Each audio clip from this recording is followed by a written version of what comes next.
아모스, 선지자 아모스의 예언을 기록한 책. 기록자. 아모스의 이름은 무거운 짐을 진 자라는 뜻이다. 그는 유다 예루살렘에서 남쪽으로 16km 떨어진 작은 마을 드고아 출신이다. 그는 BC 8세기에 사역했으며 최초의 문서 예언자이다. 당시 이스라엘에는 호세아 선지자가 그리고 유다에는 미가와 이사야 선지자가 사역하고 있었다. 아모스는 전문적인 선지자로 훈련받지 않고 뽕나무를 키우는 목자였다. 그럼에도 아모스는 이스라엘의 북왕국을 향해 하나님의 메시지를 전달하도록 부름받았다. 연대 아모스 선지자는 유다에는 우시아 왕이 이스라엘에는 여로보암 2세가 통치하던 시기에 예언하였다. 그는 BC 760에서 750년경에 2년 정도 사역한 것으로 보인다. BC 8세기 중반은 이스라엘과 유다 모두 상당한 경제적 번영을 구가하던 시대였다. 여로보암의 통치 아래 이스라엘은 국제적인 무역 거점, 요단 골짜기를 통과하는 왕의 대로와 이스라엘 골짜기와 해안 평야를 가로지르는 해안길을 장악하고 있었다. 열왕기하 14장 25절에 따르면 여로보암은 하맛 어귀에서부터 북쪽 아라바 바다까지 남쪽에 있는 염해의 이스라엘 국경을 회복한 것으로 나타난다. 우시아 왕의 통치 아래 유다는 엘랏, 아카밤 안에 있는 항구를 다시 차지하였고 남서쪽으로는 블레셋의 영역까지 확장하였다. 이스라엘과 유다는 정치적, 군사적 성공은 거뒀으나 종교적인 상황은 매우 암울했다. 우상 숭배는 만연했으며 부자들은 사치 가운데 향락을 즐겼으나 가난한 자들은 도리어 압제받았다. 광범위하게 부도덕이 성행했으며 사회 정의는 타락하고 부패했다. 아모스가 사역하는 시대는 다윗과 솔로몬 왕의 황금 시대에 근접하는 기간이었다. 이러한 상황은 여러 요인 가운데 수리아의 벤하다 3세 약 BC 796에서 776년에 제거됨으로써 북왕국에 대한 군사적 위협이 사라졌기 때문이었다.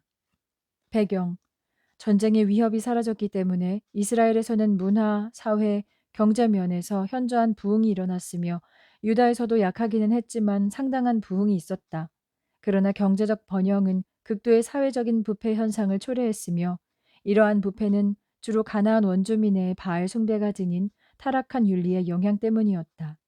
종교적 성창 행위는 가나안 종교에서 늘상 있는 현상이었다. 가나안 종교는 연중 4번의 주요 절기가 있었고 대부분 예배는 야외의 제단이나 작은 언덕들의 산마루 근처에서 수행되었다.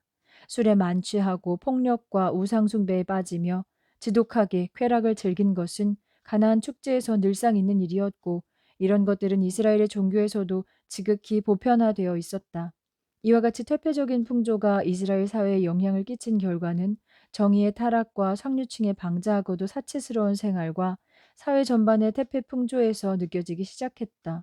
부자들은 가난한 자들에 대한 책임감을 전혀 느끼지 않았으며 그들의 경제적 곤궁함을 구하여 주기는커녕 그들의 모든 재산을 강탈하기에 열심이었다.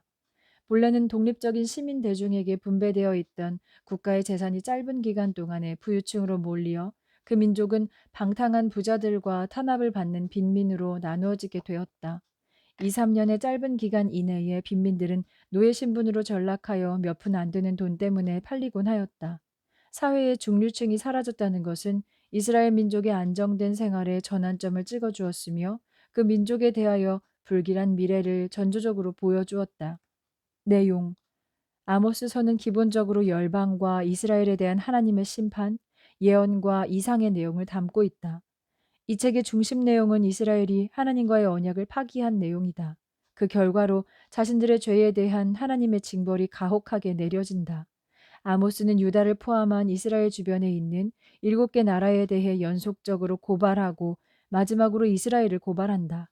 각각의 이방 나라는 이스라엘과 다른 나라에게 잘못한 결과 징계를 받고 있다. 이러한 열방에 대한 심판은 우리에게 하나님은 전 우주의 통치자임을 가르쳐주고 있다. 모든 나라는 그분의 주권 아래 있으며 그들 모두는 그들의 잘못으로 하나님께 징계를 받는다. 하지만 이스라엘과 유다는 하나님과의 언약 관계를 파기한 이유로 징벌을 받을 것이다. 3장 1절에서 6장 14절에는 이스라엘을 향한 연속적인 세 개의 환상과 설교가 나타난다. 이 세 가지 모두는 포로기에 대한 심판을 포함하고 있다. 마지막 세 번째는 심판에 대한 5개의 이상이 나타나는데 그중 2가지는 하나님께서 심판을 철회하시는 장면이 등장한다. 마지막으로 아모스는 이스라엘의 회복을 약속한다. 개인적인 적용. 아모스는 의로운 행위와 정의는 건강한 사회의 핵심으로 보고 있다. 종교는 축제와 거룩한 성회로 모이는 그 이상을 필요로 한다. 진정한 종교는 의로운 삶을 요구한다. 어떤 사람이 자신의 이웃을 어떻게 대하는지에 따라 하나님과의 관계를 알 수 있다. 예수님의 가장 큰 계명은 하나님을 사랑하는 것이다. 두 번째는 우리 자신처럼 이웃을 사랑하는 것이다. 바로 이것이 아모스가 전달하고자 하는 메시지다. 이러한 메시지는 오늘날에도 필요하다. 우리는 하나님께 물질을 드림으로써 하나님이 우리와 함께 하신다고 만족스러워하며 신앙생활을 할 수 있다. 물질적인 풍요는 종종 신앙과 도덕적인 타락으로 연결될 수 있다. 외부적인 예식에 주목하는 것으로는 충분치 않다. 하나님은 우리 주변의 다른 사람들의 필요를 채우려고 애쓰는 전심 어린 마음의 태도와 순종을 요구하고 계신다.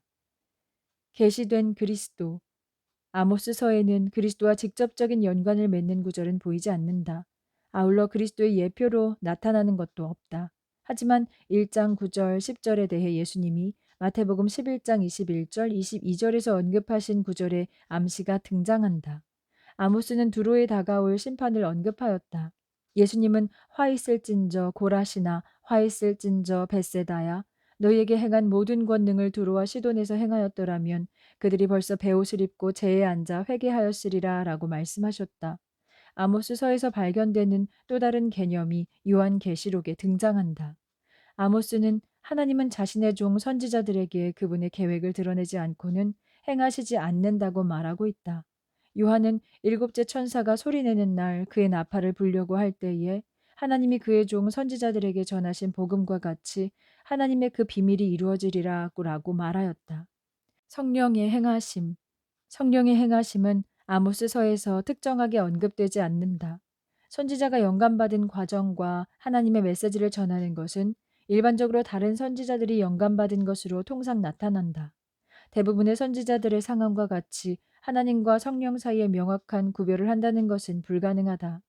아모스는 성령의 행하심에 대해서는 언급하고 있지 않지만 다른 선지자들이 성령의 행하심이라 언급했던 그러한 활동들이 아모스서에 나타나 있다.